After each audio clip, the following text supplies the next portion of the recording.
Balai Diklat Industri dan Pasar merupakan sebuah instansi yang berada di bawah naungan Kementerian Perindustrian yang memiliki tugas untuk melatih dan mendidik masyarakat.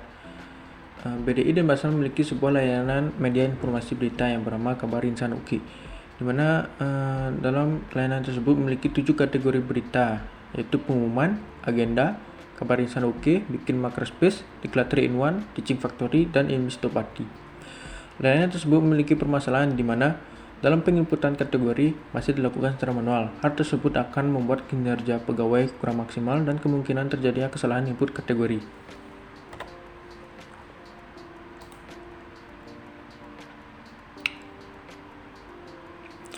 Dari permasalahan tersebut, hasil dari penelitian ini nantinya yaitu berupa modul klasifikasi berita, di mana sebelumnya harus menganalisis metode mana yang terbaik untuk digunakan.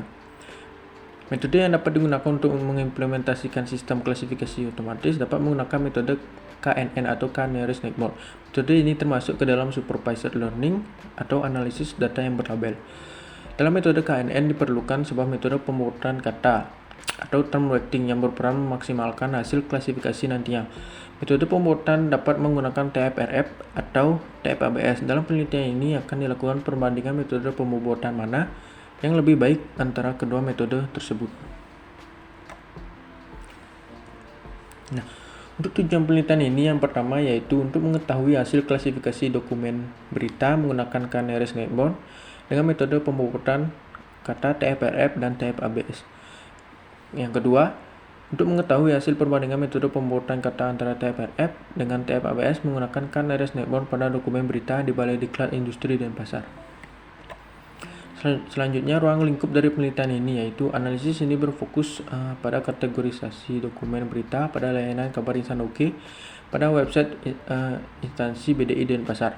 Yang kedua, kategori dokumen yang digunakan dibagi menjadi 7, yaitu pengumuman, agenda, Kabar Insan UKI, bikin makerspace, Diklat 3-in-1, Teaching Factory, dan Investopati.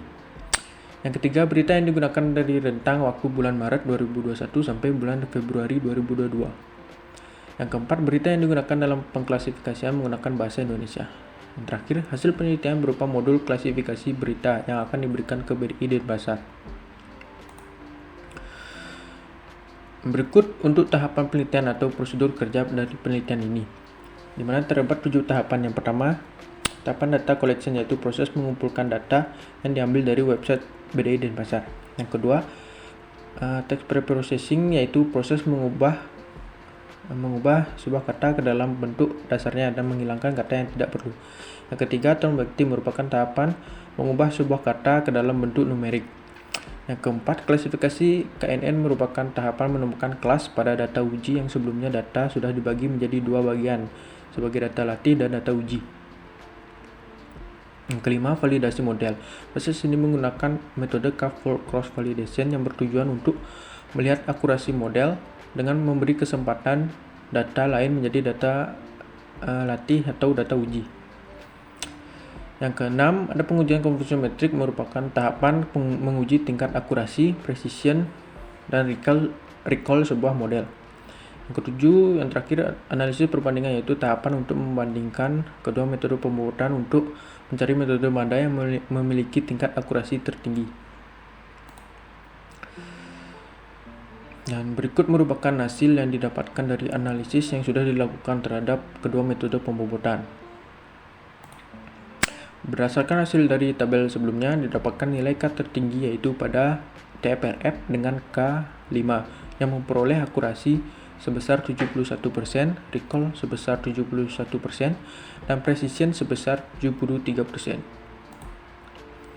Selanjutnya, hasil validasi yang didapatkan dengan menggunakan cross validation yaitu menghasilkan rata-rata akurasi sebesar 60%, di mana hasil tersebut tidak terlalu tinggi yang kemungkinan disebabkan data kurang berkualitas atau data yang kurang dibersihkan lagi.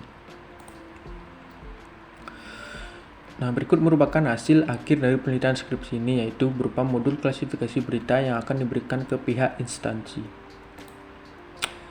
Nah, berdasarkan hasil analisis sebelumnya, dapat ditarik kesimpulan yang pertama, hasil pengklasifikasian menggunakan metode K-Nearest Neighbor dengan metode pembuatan terbaik yaitu berupa modul klasifikasi berita.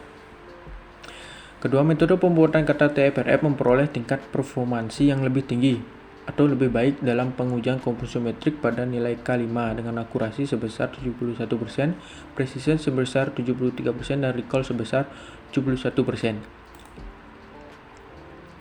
Yang berikut merupakan saran agar penelitian selanjutnya bisa lebih baik lagi. Yang pertama, menambahkan library emote atau menghilangkan emoticon di dalam teks, menghapus kata yang memiliki kurang dari 4 karakter agar dalam menghitung bobot kata lebih maksimal, dan menggunakan library Porter Steamer untuk mengubah kata bahasa Inggris ke dalam bentuk kata dasarnya.